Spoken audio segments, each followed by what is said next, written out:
Well, I know what you're thinking as I stand up here this morning, as you saw my son as the liturgist. He has a lot of hair, and I don't. I did, before children.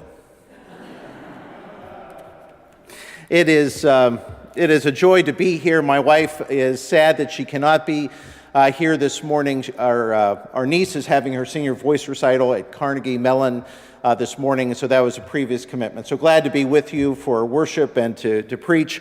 My wife and I spent our first 2 years of marriage in Cleveland, living in Shaker Heights.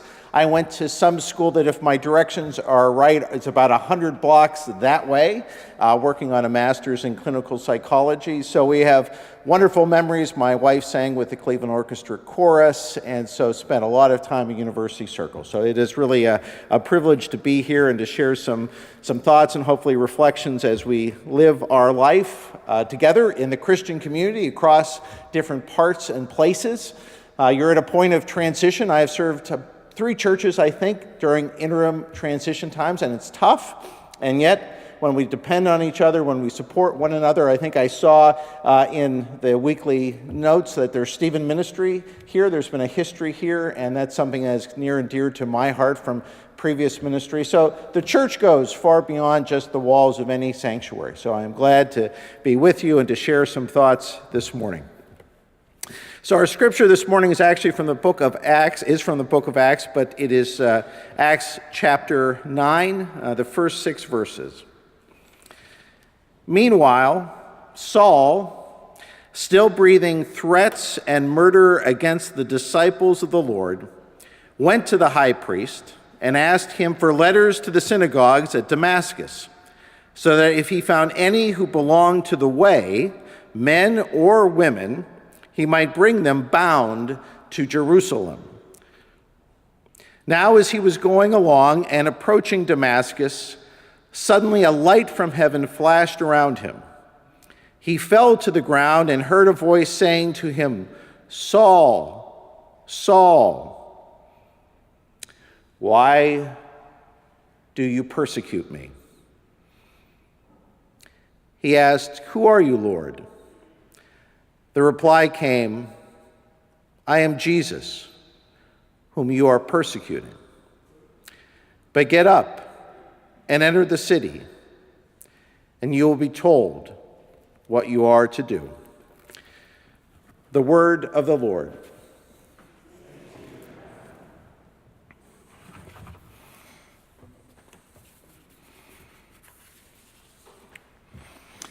As Christians, I believe with all of my heart that we are in the hope business. For many who struggle to see hope for their lives or hope for the world. And so this morning, my message is centered about one question, one very simple, I think, question, but I think a very penetrating question. What is your conversion story? What is your conversion story? Now, that word conversion is a loaded word. It has been used to browbeat people throughout time, to get people to see things the way that the other does. And yet I think it's a hope-filled word. It's a word that brings us together to tell our stories as individual people of faith. And so this morning I want to look at that word conversion in 3 different ways.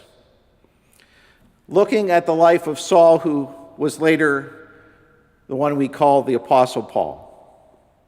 3 different ways that conversion takes place. First, a conversion of his attitude toward others. The scripture that I just read said, Saul, still breathing threats and murder against the disciples of the Lord, went to the high priest and asked him for letters to the synagogues at Damascus, so that if he found any who belonged to the way, men or women, he might bring them bound to Jerusalem. That's a pretty negative approach to a group of people. And yet we read in the book of Acts, and as he talks in his other writings, of this massive change that took place, and how people who knew him were shocked by this change. So let me ask you this: has God ever helped you to change your thinking about a group of people? Because he was a persecutor of people of the way and then became one along the way. Has God ever helped you change your thinking about a group of people? So I'll share an example from my own life. When I was growing up, I grew up in a Presbyterian family, and a large part of my mother's family was Roman Catholic. And my perception as a small boy, as I looked at the Roman Catholic Church, as I looked at my relatives, is that they were doing things in a perfunctory way, maybe a little superstitious, but everything was soaked in a lot of alcohol. That was my perception. So, Protestants, Catholics, a wall dividing them. So, God, in God's great sense of humor, leads me, after one school transfer, to Gannon University, which is a Roman Catholic school in the downtown Erie, Pennsylvania. And so I went through my first 2 years without taking any theology classes. In my third year, I came and finally was able to schedule Father Urbanic. And the only thing I knew about Father Urbanic was people said, "Don't panic, take Urbanic." Sounds like a good professor, you know? Sounds like a good professor. So he was a dynamic professor, and the interesting thing was I lost my syllabus like in the first week of class, so I had to go into his office, and we struck up a conversation. I said, "Well, I'm thinking of going to seminary, and I'm Presbyterian." He said, "Oh, we had wonderful Presbyterian friends growing up, and we had this wonderful dialogue and communication. In fact, after many years, have reconnected with him in just the past few months. In fact, the robe I'm wearing was his robe that he gave to me. Being a good, frugal Presbyterian, I have never bought a black robe. I've always borrowed in the course of 30 years of ministry. But I was able to preach at his 25th anniversary of his ordination. And at that service, one of the nuns came forward on a communion, as they do at every service, at every Mass. One of the nuns went forward. And certainly I was not going to receive communion. That would have been totally inappropriate and to the setting, as a guest, as part of the leadership, but understanding our differences of tradition. And so one of the nuns came forward and said to him, "Give me 2 wafers." And she brought one back to me as I was sitting in the pew. And the wall that I had built between Protestants and Catholics over the years fell down, and I work in an ecumenical setting right now with so many Roman Catholic veterans. And my daughter, who, again, God having a sense of humor, me being a Penn State fan, went to the University of Notre Dame. We're still getting over that. We're working on it. But you'll ask me questions, and you see that the church is bigger than any individual tradition, any specific theology. It really is about people who love and have been changed by Jesus in so many different ways. So I ask you the question today: has God ever helped you to change your view on a group of people who you saw as the other, but now you see as the sister or the brother? One way that Paul was changed. A second conversion that took place for Saul was how he saw himself. In Philippians 3, Paul writes, "If someone else thinks they have reasons to put confidence in the flesh, I have more. Circumcised on the 8th day, of the people of Israel, of the tribe of Benjamin, a Hebrew of Hebrews, in regard to the law, a Pharisee, as for zeal, persecuting the church, as for righteousness based on the law, faultless. But whatever were gains to me, I now consider loss for the sake of Christ." So oftentimes in life, It's about achievement. And I remember when I was graduating from high school in Erie, Pennsylvania, and I knew about Case Western Reserve, and I thought really smart kids go to Case Western Reserve. Now that I have a son who's going to Case Western Reserve, I think really, really smart kids go to Case Western Reserve. And we've seen the scandal of parents with means doing everything they can to get their kid into the right school because somehow that's going to be the thing that makes or breaks their life. I had a student I do some work with high school students who said, I'm going to make the most important decision of my life about which school I'm going to go to. And he said, that's not true. It's an important one, but there's a lot of other big decisions you're going to have to make. And you know what? If you fail, make a change. I always tell my kids, I had like 4 different majors in my first 4 semesters of college. So I said, if you're going to fail, fail fast. That's my advice. But think about that.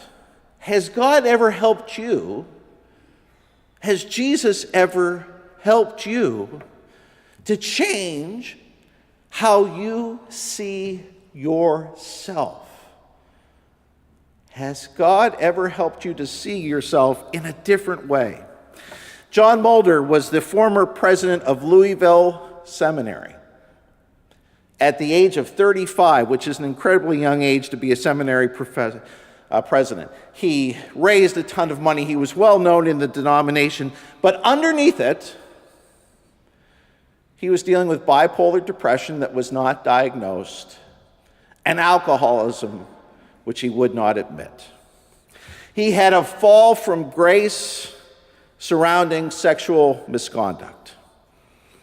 As his life, which was at the peak of achievement, broke apart. He said he would go for a few weeks, maybe a month or so with sobriety, then he would slip back into abusing alcohol. Eventually, through the encouraging and pushing of family and friends, he entered into treatment. And for a significant period of time while he was in that treatment program, he didn't feel like he was making any progress. His prayer was always, God, forgive me. God, forgive me. Until one day, for a reason he does not understand to this day, his prayer changed. God, open me up. God, open me up. Well, he had a profound spiritual experience at that point that he writes about, and it was the turning point in his life. It was faith which had been in the head, which had moved to the heart. He began to see himself differently, to see grace differently, to see forgiveness differently, to see life differently. He had a conversion experience.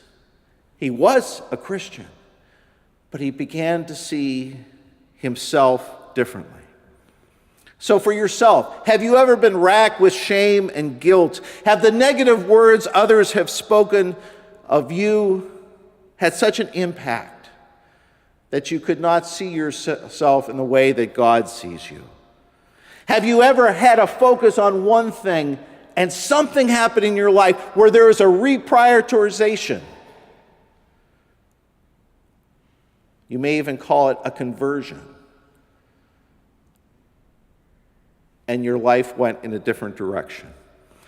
It seems to me one of the ways God works in conversion is to change how we see ourselves. Finally, the conversion of how we see God. I've spent 11 years serving veterans at the Erie VA Medical Center, something that I never thought was going to take place. I've dealt with many through the years. Some who served in peacetime, others who were in times of war but were not in combat situations, and then others who have seen, as Lincoln said, terrible things. Those who have borne the battle. And there are three that I think of very distinctly, all who were combat medics in Vietnam, who will tell you that they don't think of those they saved.